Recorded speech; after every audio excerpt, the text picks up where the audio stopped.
Hola amigos, bienvenidos de nuevo a su podcast Dando Caco. Hoy nos acompaña aquí C. Cordero.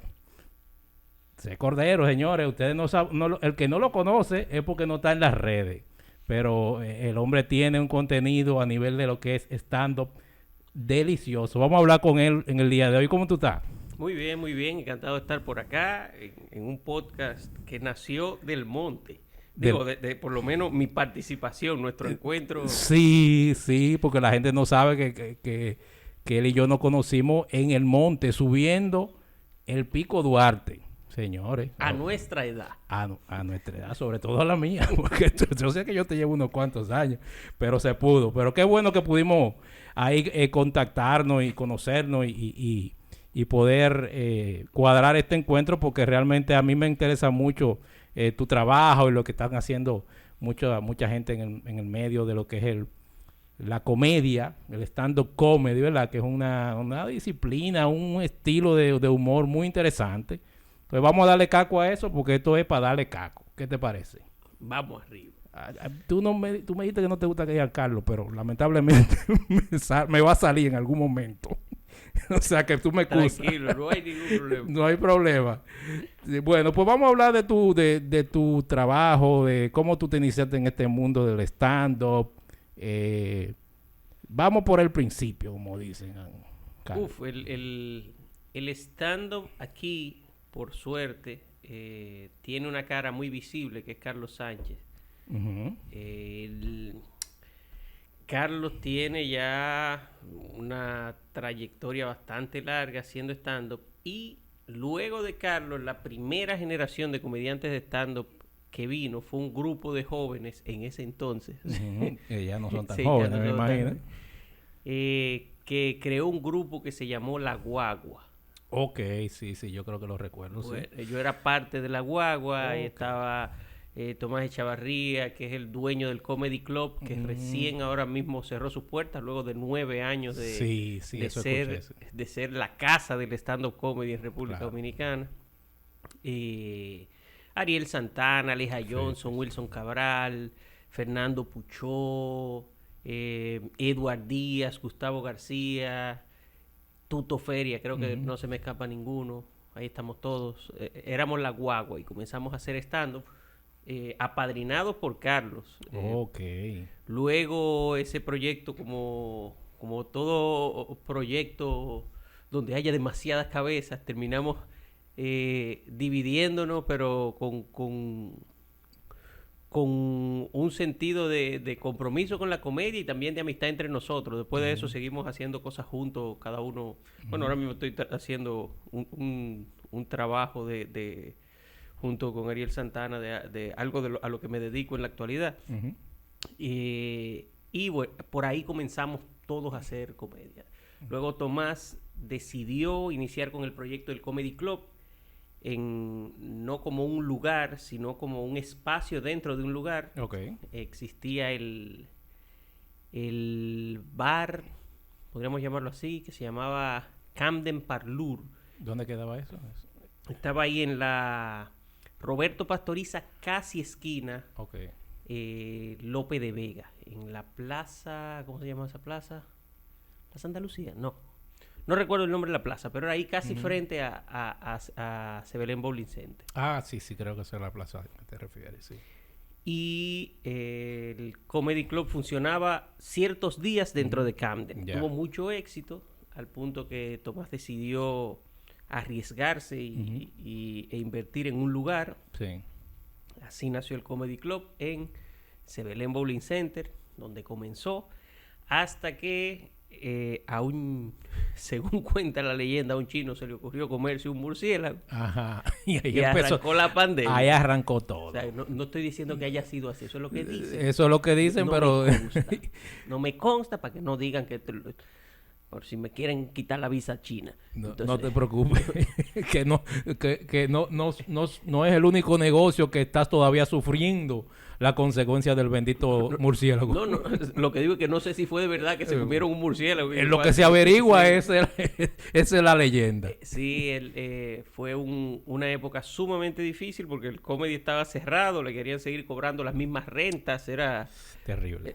Una cosa irracional, hubo poca consideración, entiendo, de parte de los dueños del local en la plaza en Sebelén.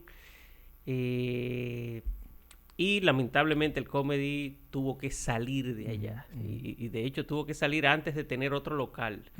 El Comedy Club, entonces todo el inmueble, todas las sillas, mesas, cocina, todo tuvo que sacarse casi que de emergencia y se dividió. Estaba entre la casa de Tomás, el dueño, la casa de los padres de Tomás y mi casa. En mi casa fueron a parar. Yo entraba a mi casa por encima de sillas del comedy. Yo tenía en el balcón el bar. No, la cocina era que estaba en acero inoxidable. Y dentro del apartamento tenía yo el bar que yo me sentaba ahí a conmigo solo porque no había nadie.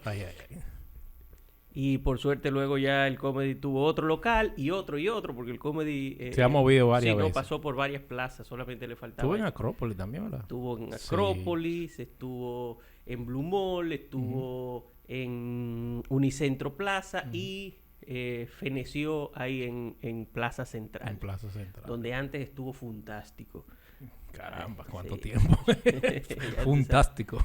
Sí. Entonces ya solamente le faltaron la Plaza del Pollo y la Plaza de la Salud al que recorrió todas las plazas. Todas las plazas del país, literalmente. En Plaza Lama creo que también pudo haber estado en Plaza Lama también.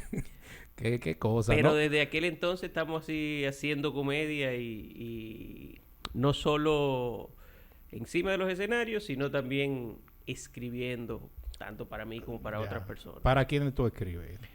Bueno, como guionista, yo he trabajado en programas de radio, programas de televisión, espectáculos. He sido del equipo de guionistas del Soberano en varias ocasiones. Qué interesante. Sí, desde el 2015 hasta el 19-20 que se hicieron juntos. Estuve elaborando en varias ocasiones, como 4 soberanos, si no llevo mal la cuenta. En programas de radio Sí, perdón, porque la gente tiene que saber que esos chistes que hacen los presentadores, los soberanos, se los escriben, En teoría, que se sepa, En teoría, todo lo que se dice en cualquier premiación... en teoría, ¿verdad? Está escrito. Está escrito. Siempre hay alguien que se sale, ¿verdad? Excepto, por supuesto, lo que dicen los que ganan los premios. Exacto, que eso obviamente no lo domina. Y hasta eso yo creo que lo escriben ellos, obviamente. Claro, lo escriben ellos, pero lo único que domina la producción del premio es el tiempo. Claro. En teoría también, porque le ponen la musiquita y algunos siguen. Y a Dios que reparta suerte. Pero todo lo que dice cada persona que va a entregar un premio ahí se escribe y pasa por un proceso, porque tiene que probarlo tanto la producción como el talento, como los patrocinadores, como, o sea que es un escrutinio bastante exhaustivo el que se le hace a todo lo que se escribe ahí. O sea que a veces tú tienes la intención de que salga una cosa, pero va cambiando en el camino y termina siendo algo poco diferente a lo que tú concebiste en principio, y a veces entonces igual la culpa sigue siendo de los guionistas. Pero realmente el que lo dijo, el que dio la cara ahí fue el talento. Sí, el talento. Siempre se limpia con los guionistas.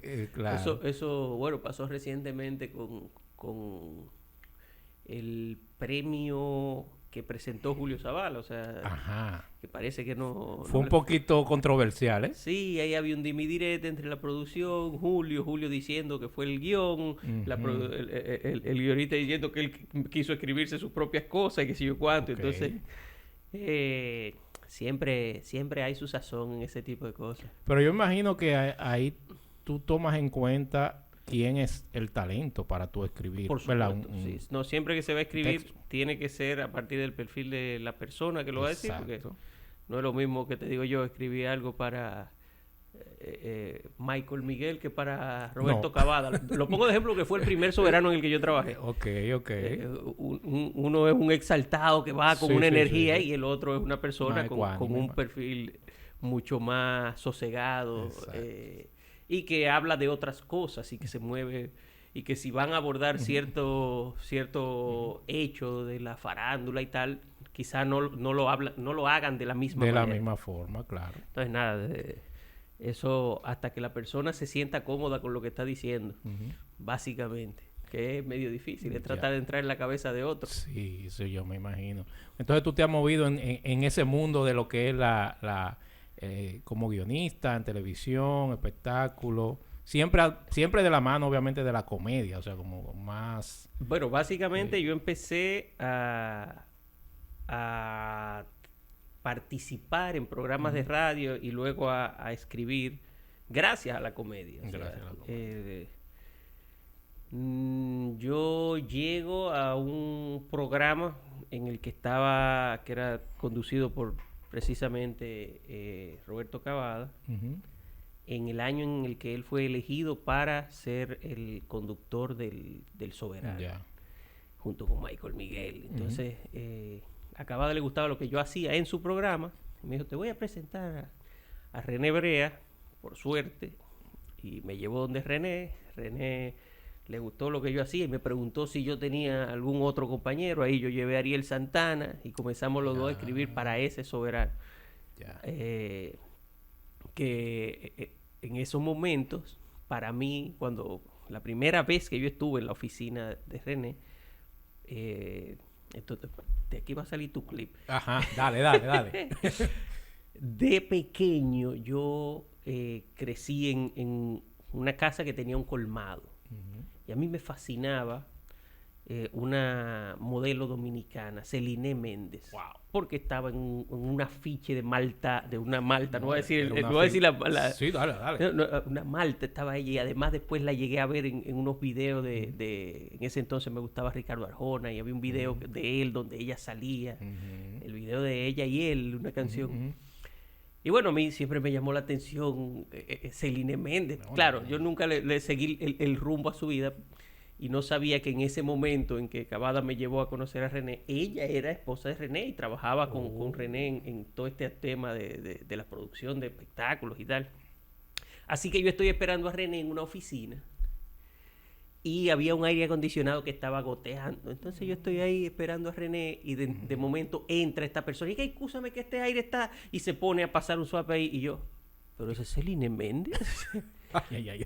Entonces me dice gente, ¿pero cómo Celine? Y yo, ¿y no se te bajó el santo por verla swapeando? Yo todo lo contrario, yo veo a esta mujer despampanante, humildemente agarrando un swap y poniéndose a hacer la labor que tendría que haberla hecha cualquier otro empleado que quizá en ese momento estaba ocupado. Y fue como que, wow. René se rió mucho cuando yo le hice ese cuento, el propio René. Pero para mí es como que fue un momento bastante, digamos, cómico de encontrarme con quien era un sueño juvenil, alguien a quien le dediqué muchas horas de pensamiento. Vamos a déjalo ahí mejor. Entonces, y claro, el trato que siempre recibí de parte de Celine, porque ella se encargaba de buena parte del equipo de la producción, que tenía que ver con ciertas cosas, por lo menos opinaba y esto. Fue siempre muy afable, todavía donde quiera que nos encontramos, siempre con mucho cariño. Fue muy gracioso. Qué bien. Entonces tú eres del grupito de la gente de Ariel y bueno, ¿cuáles fueron tus inspiraciones cuando tú empezaste?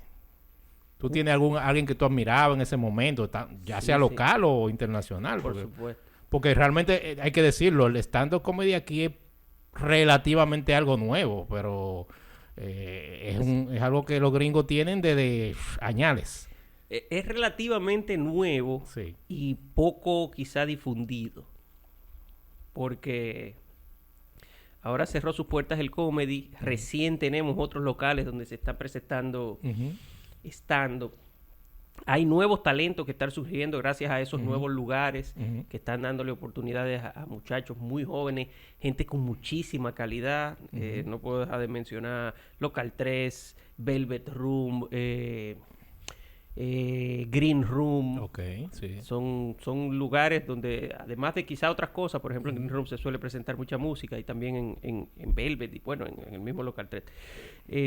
Hay el stand-up tiene un espacio definido y eso crea un ecosistema de jóvenes que orbitan o un lugar específico, como es el caso de algunos, o personas que, como es el caso mío, que ya tenemos un poquito más de tiempo en esto y que nos conocemos entre todos y nos presentamos en cualquiera de los sitios.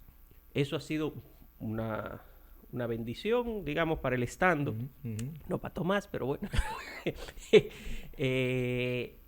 Pero tenemos stand-up, estamos hablando de hace más de cerca de 20 años la carrera de Carlos, digamos. Si tomamos como punto de partida la carrera de Carlos, son 20 años. Que fue como el que impulsó todo este movimiento. El iniciador.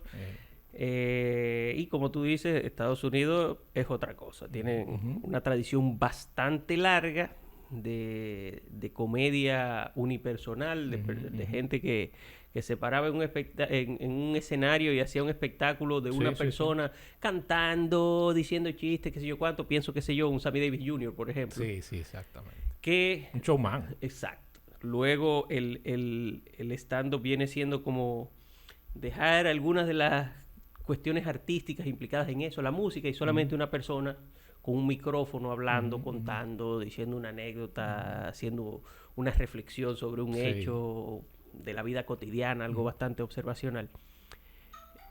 Entonces tenemos ese tiempo con eso, aunque no ha sido un fenómeno de masa todavía.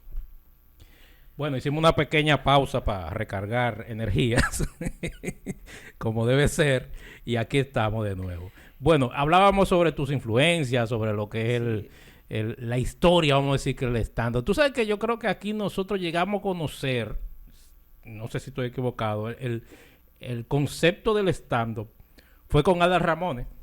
Bueno. Realmente, no fue con ningún gringo, creo yo, probablemente, probablemente el concepto de por ahí los 90, por ahí, exacto. Sí, en el programa Aquel Otro Rollo. Exactamente, que eso fue un palo. Sí, que iniciaba con un monólogo. Que tenía, él siempre lo confesó, la influencia de ciertos programas estadounidenses que suelen comenzar con su monólogo. Y probablemente mucha gente, el primer contacto que tuvo fue con... Y sobre todo porque era latinoamericano y quizás los temas que tocaba eran más... Uno tenía como más forma de identificarlo. Sí. Porque quizás los gringos tienen su estilo y ya están afianzados, pero quizás hay muchos chistes que la gente dominicana no entiende. Por ejemplo, el caso de Saturday Night Live, que es una institución, es muy bueno, pero hay muchos chistes que los dominicanos no lo entienden. Déjame decirte que uno de los productores de Saturday Night Live es dominicano. Sí. Pero mira, yo no sabía eso. Sí. Ahora mismo se me escapa el nombre, pero... Sí. En mi caso, sí, yo tuve influencia de la comedia norteamericana, sobre todo de un comediante que recientemente me regalaron un disco compacto, no, un long play. Ajá. George Carlin. Carlin. Que es duro, sí, tremendo. Y bueno, siempre me gustó eso. En América Latina, uno de los primeros referentes que yo tuve para los primeros monólogos que comencé a escribir es un argentino que no se dedica especialmente a hacer stand-up, pero sí ha hecho muy buenos monólogos, o por lo menos un espectáculo en particular. Enrique Pinti se llama, y el espectáculo se llama Salsa Criolla. A mí me llamó mucho la atención cómo él, dentro de un show, habla sobre los problemas de la Argentina de ese momento. Y de hecho, cuando yo lo vi, ya el espectáculo tenía cierto tiempo, y él decía, a mí me da vergüenza de que este show todavía sirva. Quiere decir que los problemas de lo que yo hablé hace tanto tiempo no se han resuelto. Y eso pasó con algunas cosas que yo he escrito, que todavía yo las digo y tienen cierta vigencia. Sí.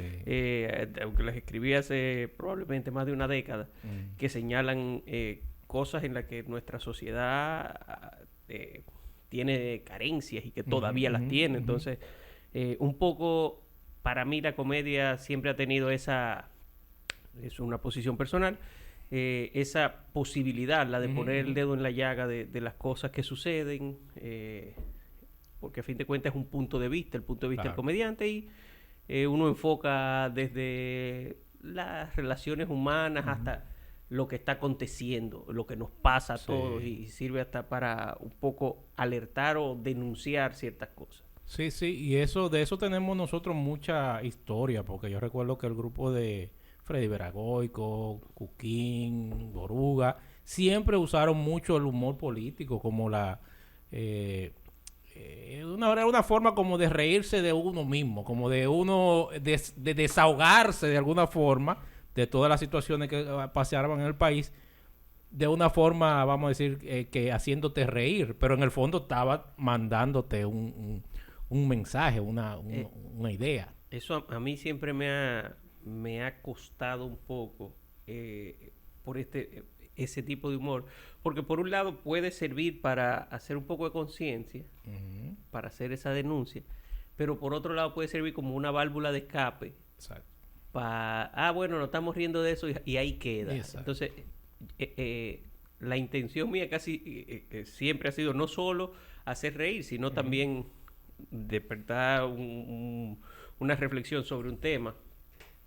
Y no digo que todo el mundo tenga que hacer eso, sino que para mí particularmente ha sido ha tenido un poco de conflicto el saber que quizá el hecho de yo hacerlo, más que denunciar, lo que estoy provocando como que se suavice la cosa y pasar un paño que se tibio. relaje. Exacto. Que se relaje. Eso es así, eso tiene como dos caras.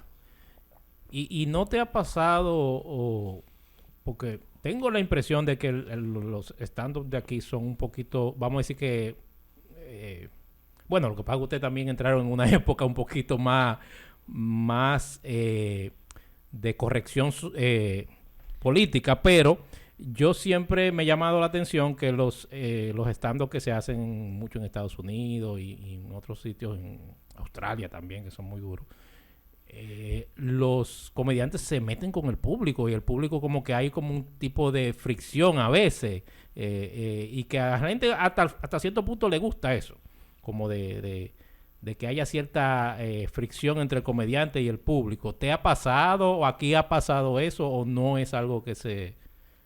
Últimamente hay una tendencia A ver. que a muchos comediantes les gusta, la explotan, son muy buenos en eso. Otros comediantes tienen una posición un poco enfrentada, que es el crowd work, que es el comediante se dedica gran parte del show a hablar con las personas y a sacar chistes de lo que le van diciendo las personas. Okay. La mayoría de veces el público cuando va a un show ya sabe que va a eso. Eso quiere decir que está dispuesto y entra en ese juego. Eso puede suceder perfectamente. Y eso no necesariamente un show de stand-up tiene que tener predispuesto crowd work para que suceda, porque en algún momento yo puedo iniciar una conversación con alguien de manera espontánea y se vuelve un paréntesis dentro del show. Y eso se ha hecho desde hace muchísimo. Por otro lado, como el stand-up es un tipo de, digamos, yo lo llamo arte menor, con perdón de los compañeros, para tener un chisme de respeto a la gente que hace teatro y ese tipo de cosas. Como se presenta por lo regular en lugares donde se consume alcohol, donde hay mucho público diferente que no necesariamente conoce a los comediantes que van, o sea que puede suceder que hay un comediante que o bien no te gustó o está tocando un tema que para ti es un poco sensible, entonces la gente a veces se siente en la libertad de poder decirle de otra cosa y a veces el comediante necesita tener menudo para devolver desde ahí arriba y se dan situaciones así de fricción que son diferentes del crowdwork, porque el crowdwork es algo como un consenso de yo te voy a hablar contigo y todo lo que tú me digas puede ser usado en tu contra. Exacto. Y tú lo sabes. Exacto. Hay gente que lo asume y desde que llega a un show de stand-up se sienta adelante y no le importa. Hay otros que son más vergonzosos, que se sientan allá atrás y cuando el comediante quizá intenta interactuar con ellos lo esquivan y tal, pero todo dentro de un de un ambiente de cordialidad y de yo sé que esto puede suceder, no quiero que suceda, pero se disfruta, digamos. Todo el mundo lo disfruta hasta un punto. Lo otro que te mencionaba, lo del enfrentamiento con... Eso es algo que puede suceder. Eso es... ¿Te ha pasado algún miembro del público que se haya puesto guapo por algo que tú hayas dicho? Yo entiendo que no de esa manera, no me ha tocado, bueno, sí, en algún momento pasó en un espectáculo hace muchísimo tiempo que una persona estaba hablando, todo lo que yo decía lo comentaba, y hasta que se volvió un poco molesto para el público, pero resulta que esa persona era no vidente, entonces tenía la costumbre de... ¡Ándala! Entonces, fue medio cuesta arriba, pero después ya nos conocimos y fue muy muy interesante conocerle a ese que hace mucho que no lo veo, espero que todavía esté vivo. No, hace mucho que él no te ve a ti. También, sobre todo. Él nunca me vio, la verdad. O sea, realmente. Está bien. Pero no así nada... Porque por lo regular la gente que va a un show de comedia ya sabe tiene que una puede, idea. sí. Siempre hay un desubicado, pero normalmente... No tan desubicado aquí. Sí. Pero hablamos de la corrección política y eso. ¿Hay algunos temas que tú evitas o que tú, vamos a decir que para no causar incomodidad en el público, lo maneja, lo suaviza o no? ¿Tú eres de lo que no te importa herir sensibilidades?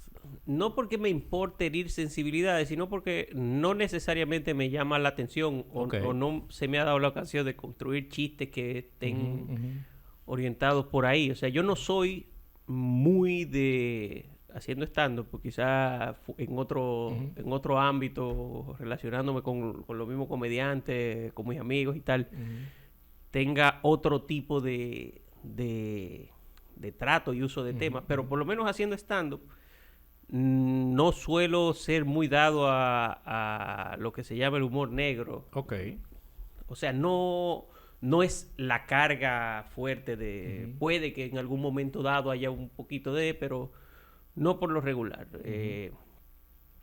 A mí, la verdad, me llama más la atención y suelo crear material sobre los absurdos de nosotros, los seres humanos. O sea, cómo por un lado predicamos ciertas cosas y hacemos otras, cómo nuestra vida se construye precisamente llena de contradicciones, tratando de alar esas contradicciones y señalártelas para que tú veas los ridículos que somos en gran medida, los sinsentidos de la vida humana que no son pocos. Entonces yo creo que ahí hay bastante material como para poder... Algunos sí son un poco oscuros, de esos sinsentidos. Pero no es la intención ir hacia ese lado. Ya, o sea que tú prefieres mantenerte en un terreno, vamos a decir, neutral, porque esos son temas que a cualquiera le aplica. No a un grupito, ni a una demografía, ni nada de eso. Ahí tú me estás poniendo quizá una labor que no me corresponde, que es la de clasificar mi propio trabajo. Yo dejaría que sea el público el que haga eso, pero de lo único que puedo hablar es de cuál es la intención mía cuando yo comienzo a escribir. En primer lugar, hacer reír. O sea, si hay algo que me llama la atención y me dio risa, ya por ahí arranco. Pero hay cosas que me dan mucha risa que yo evito incluirlas porque quizás no me siento cómodo con esa voz encima del escenario. Porque hay cosas que yo digo que mucha gente me dice, eso está fuerte, pero yo me siento cómodo diciéndolo, quizá por el vocabulario que se usa. Yo tengo toda una rutina sobre una de las peores malas palabras que tenemos los dominicanos.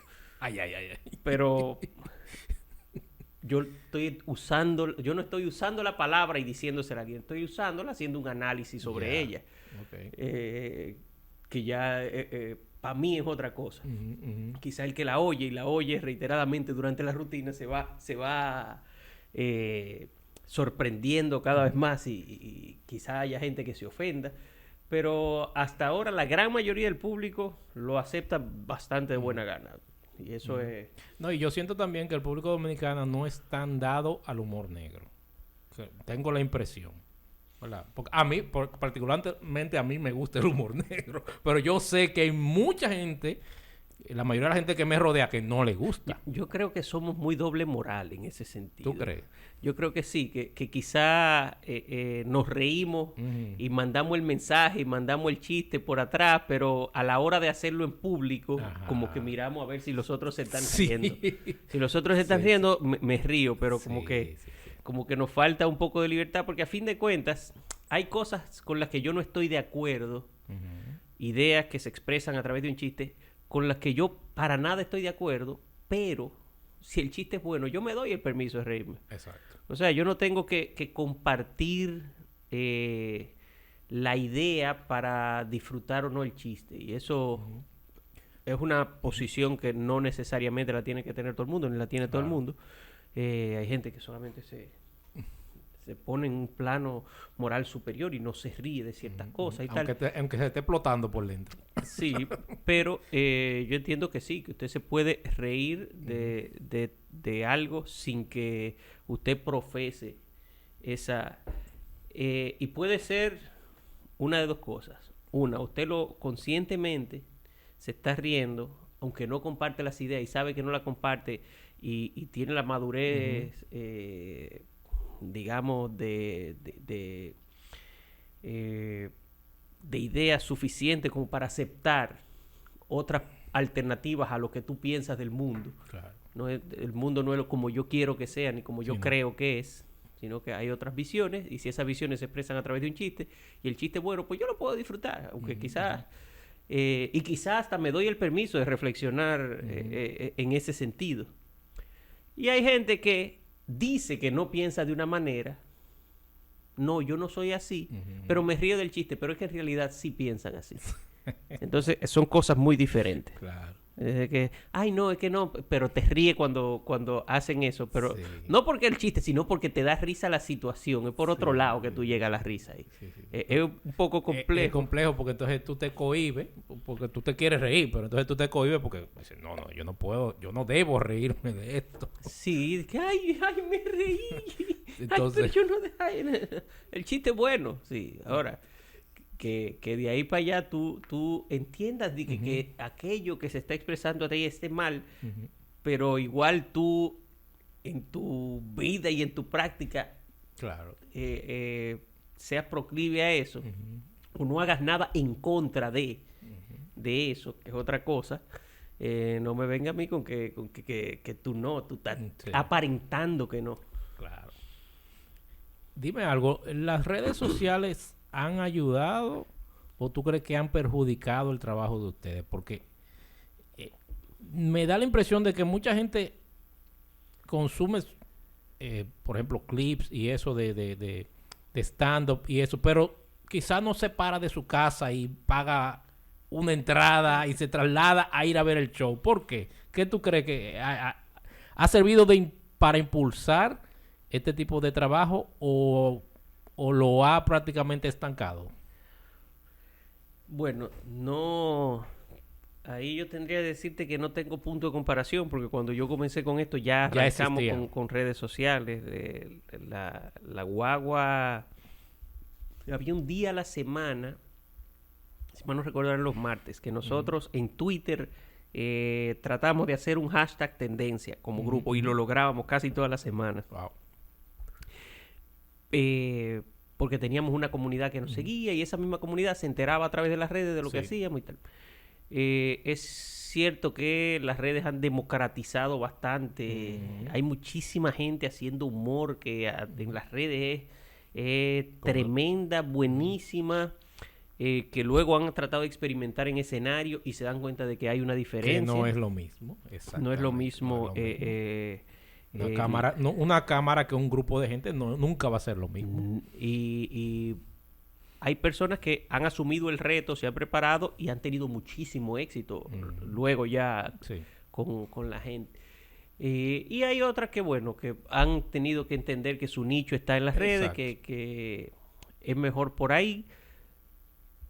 Sí hay una realidad, que es que las redes nos ha puesto a todo el mundo, independientemente de si usted está en el negocio del espectáculo, a todo el mundo a crear contenido. Si usted es dentista, tiene que estar creando contenido. Si usted es abogado, si usted qué sé yo qué. O sea que, y más las personas que están en, que es un hándicap mío. Yo no soy muy, si yo no tengo algo específico que decir, no me gusta estar simplemente estando en las redes porque aquí estoy, porque pónganme atención. Sí. No sé, no, es una posición muy personal. Eso no tiene... Sin embargo, eso es lo que te mantiene vigente actualmente. En gran medida. Estar constantemente produciendo contenido. En gran medida. Hay gente que tiene un ojo y una visión para eso que Dios se la bendiga, como dicen.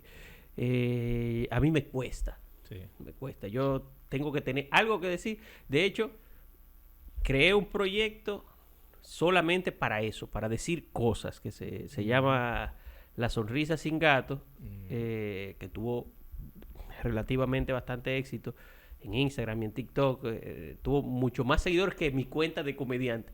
Okay. Pero ahí yo comparto cosas de cultura general, de datos, de temas. Cosas que me interesan, que esto es algo que yo tengo que decir y que entiendo que puedo compartirlo.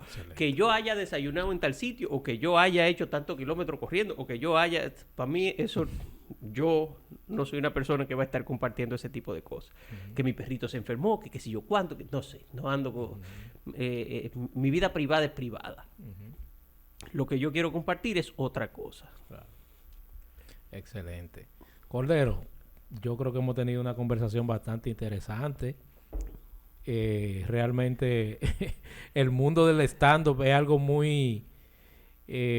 vamos a decir que tiene su público, pero siento que está creciendo. Siento que las mismas redes que hablábamos ahora están ayudando a promover ese tipo de humor, y que esperamos que la gente suelte el celular y que también vaya a los shows. Sí, vayan y que a los shows, apoyen. Hay mucha gente buena y nueva y haciendo stand-up, así que no se cierre, no diga no me gusta el stand-up, encuentre a ese comediante que va a hacer que a usted se le salga la muela de atrás de las risas. Exactamente, esa es la idea. Y que la risa es terapéutica, señores. O sea, la risa es una forma de tú relajarte, de tú...